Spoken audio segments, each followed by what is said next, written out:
Assalamualaikum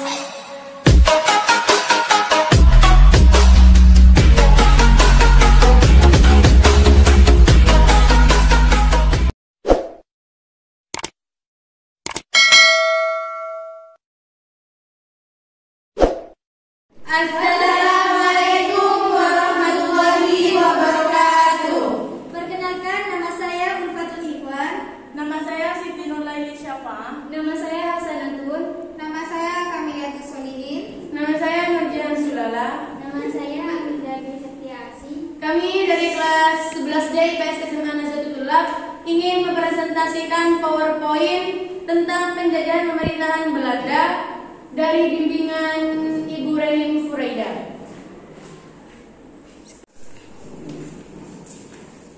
Masa penjajahan pemerintahan Belanda. Penjajahan Belanda tak lepas dari sejarah kebangkrutan VOC yang sebelumnya membukti industri dagang di Nusantara. Pada akhir abad ke-18, yaitu abad kebangkrutan VOC di Nusantara dan setelah kekuasaan singkat Britania di bawah pimpinan Thomas Stanislaus Raffles, pemerintah Belanda mengambil alih kepemilikan VOC tepatnya pada tahun 1816. Tahun 1830, sultur atau sistem tanam paksa mulai diterapkan. Dalam sistem ini, para rakyat pribumi dipaksa menanam hasil perkebunan yang menjadi permintaan pasar dunia, seperti teh, kopi, dan lain-lain. Hasil perkebunan itu kemudian diekspor berbagai negara. Sistem tanam paksa ini membawa kekayaan yang besar pada para pelaksananya, baik pihak Belanda maupun Indonesia yang menjadi pemilik tanah, namun tidak bagi para pekerjaannya. Para pekerja tanam paksa dirampas hak-hak kebebasannya untuk bekerja tanpa henti. Pada tahun 1848, tanam paksa mendapat kencaman melalui perdebatan parlemen Belanda. Juga tulisan-tulisan yang mengkritik terang-terangan praktik tidak manusiawi itu. Pada tahun 1870, 40 tahun pelaksanaan tanam paksa, Belanda memperoleh keuntungan sebesar 823 juta gulden. Keuntungan ini digunakan untuk membangun perdagangan dan pelayaran yang lumpuh, pembangunan industri yang macet, dan perkaya pemilik pabrik. Politik kolonial liberal 1870 sampai 1900. Kemajuan perdagangan Belanda diperoleh dari keuntungan penjualan hasil perkebunan tanam paksa. Keuntungan itu dimanfaatkan Belanda untuk memajukan bidang industri, pelayaran, dan perbankan. Pihak Belanda menikmati hasilnya, sementara penduduk menderita karena beratnya pelaksanaan tanam paksa. Golongan liberal kemudian merupakan mengadakan perubahan antara lain dengan mengeluarkan peraturan anggaran dalam undang-undang. Dengan keluarnya peraturan pemerintah tahun 1845, maka politik kolonial diatur secara liberal, penyelewengan dan penekanan mulai berkurang, termasuk praktik tanam paksa yang ikut dihapuskan. Ide liberal mendorong usaha perseorangan. Pemerintah tidak berhak ikut campur tanam paksa, kemudian diganti dengan sistem kerja bebas. Kepentingan politik liberal membawa dampak ekonomi di koloni dengan didirikannya infrastruktur, dan keuntungan pun diperoleh dengan mudah.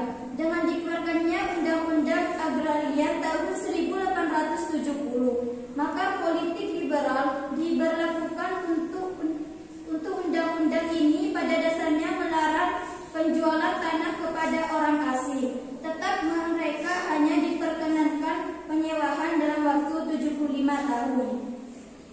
Politik kolonial etis 1900 sampai 1942.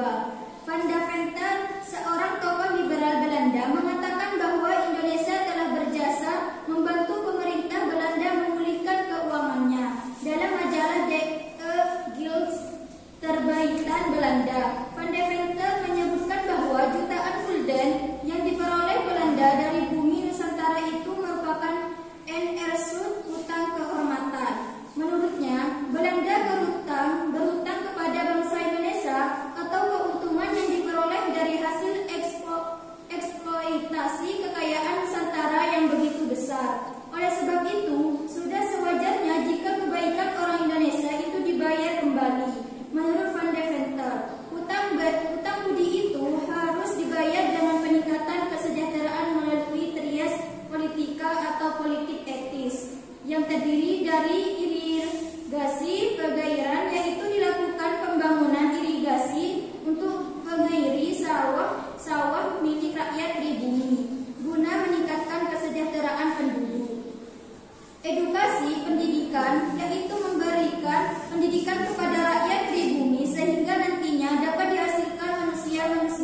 berkualitas. Migrasi, perpindahan penduduk, yaitu melakukan perpindahan penduduk. Ini ditujukan agar pemerintahan tempat tinggal penduduk dapat tercipta. Tulisan Van de Venter dan para pengecam dari kelompok politisasi liberal lainnya seperti Van Dedem, Van Kool, De Waal, dan Van den Berg ternyata berpengaruh besar hingga pada tahun 1901.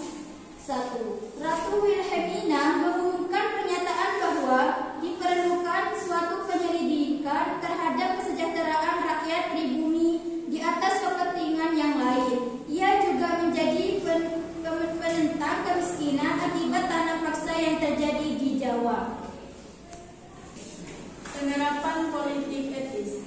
Kebijakan politik etis yang diajukan oleh Van de Venter adalah suatu gagasan yang baik. Namun dalam penerapannya ternyata tidak sejalan dengan apa yang digagaskan. Banyak terjadi penyimpangan dan penyelewengan terhadap sistem trias politik oleh para pegawai kolonial Belanda.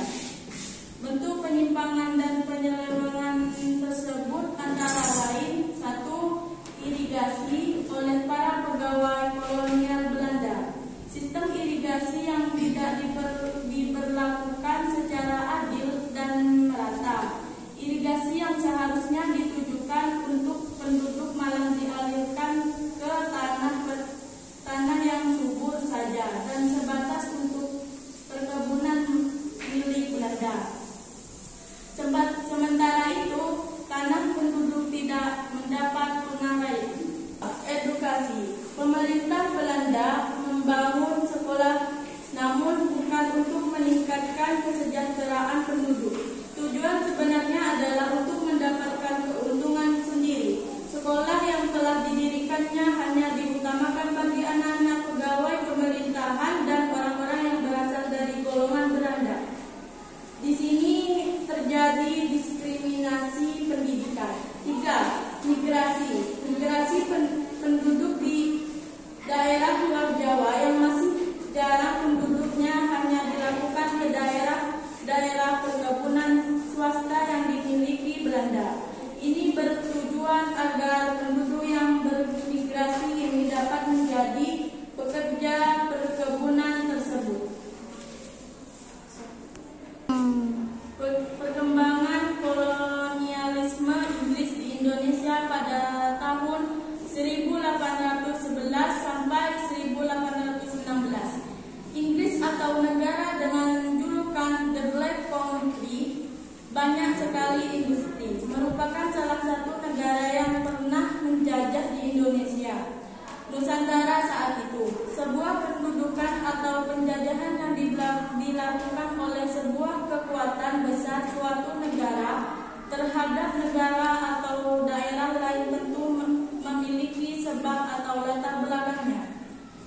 Continentalstelsel merupakan kebijakan yang dikeluarkan oleh Perancis pada masa Napoleon.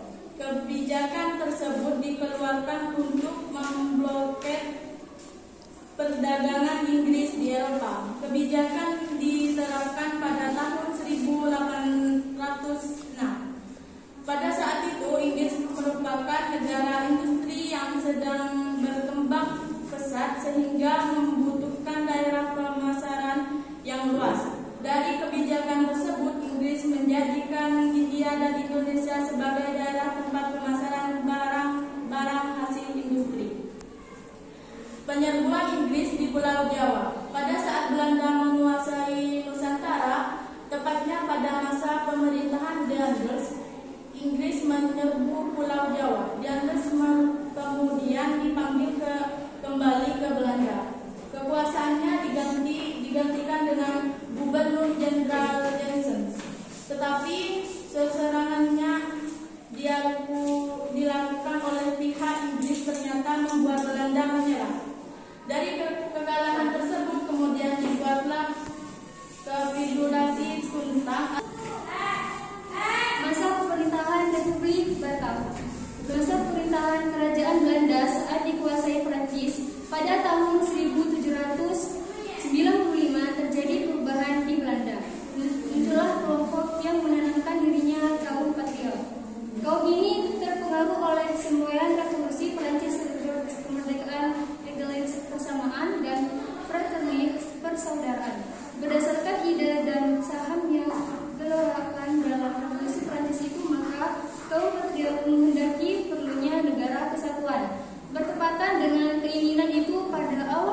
setelah menjadi penguasa baru di India, Raffles kemudian melakukan langkah-langkah agar kedudukan Inggris di tanah jajahan lebih kuat. Raffles berpegang pada 3 prinsip dalam rangka untuk menjalankan pemerintahannya. Pertama, segala penyerahan wajib dan juga kerja di roda dihapuskan, kemudian digantikan dengan penanaman bebas oleh rakyat. Yang kedua, para bupati dimasukkan bagian pemerintahan kolonial dan pemungutan pajak yang dilakukan oleh bupati dihapuskan.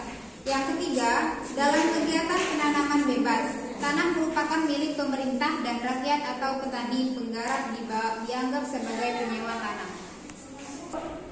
Yang terakhir, dominasi pemerintahan kolonial Belanda di Indonesia